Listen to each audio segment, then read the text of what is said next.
Kevin. Sophia Soto with the Nerds of Color. And first off, I just want to say my mom is your biggest fan, and she's the one that introduced me to you and your work. And it means a lot. It's a big honor to be speaking with you today. Thank you so much for your time. Thanks so much. Of course. So congratulations on this movie. I mean, you are such an incredible addition to the franchise, and you are allowed to talk spoilers. We're going to hold this till after the release because I'm curious, when it comes to playing a villain or even just watching a movie as a fan, do you prefer that the character raises some red flags right away for the audiences, or wait and have a big reveal? What's more fun for you? Well, I think that first off, I think that that's really a decision that sometimes comes from the filmmaker, you know, or the editor, or the screenwriter. I think what I think is the most interesting is if it depends on the film, really. You know, I mean, it really depends on how the story is being told. But what can sometimes be interesting is if you don't really get a sense of it, and then once you find out, it all sort of starts coming back to you. In the case of Beverly Hills Cop, Axel F, I think it's pretty safe to say that you see me and you see how I am, and that you know that I'm probably not the greatest guy in the world. I mean, given just the structure of those films and given, you know, my look and how I'm playing him, I think it's pretty clear that he's an asshole.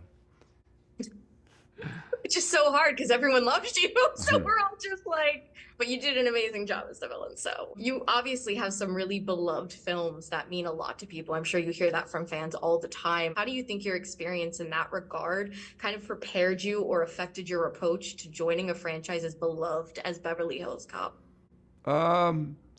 Well, I don't know that, you know, my experience, the experience that I have is the experience of acting, the experience of being on set, the experience of creating characters, and, you know, making movies is what I know how to do. It's what I've been doing, you know, since before even Beverly Hills Cop came out. You know, my first movie was in 1977, I think. So this is what I do. You know, I take something as popcorn and fun like Beverly Hills Cop just as seriously as I would the heaviest drama or the scariest horror movie or whatever. To me, it's really about it's the same process of looking at the character and trying to find as much complexity to that character as possible, thinking about backstory and thinking about the internal life of the character, as well as how that's going to manifest itself externally.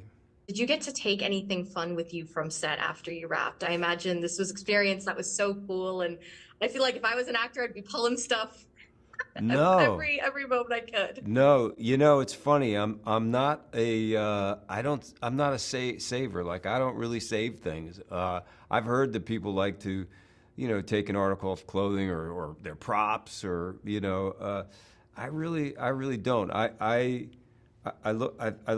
thinking ahead so much. You know, I'm really thinking about the next thing, and I think that I don't have like memorabilia in that way. I just I want to say, like, you know, if I'm playing that character, I want to say it's been fun being you. Sayonara. Very, very fair. Well, I can't wait to see the next character you play, and thank you so much again for your time. It means so much. Thank you so much. The activists, directors, comments and the lectures, fanboys, professional artists and professors. Maybe a nerd who's just like you, talking about the things that you like too. So I invite you to the NOC. In full color, you see me. The Hard Knock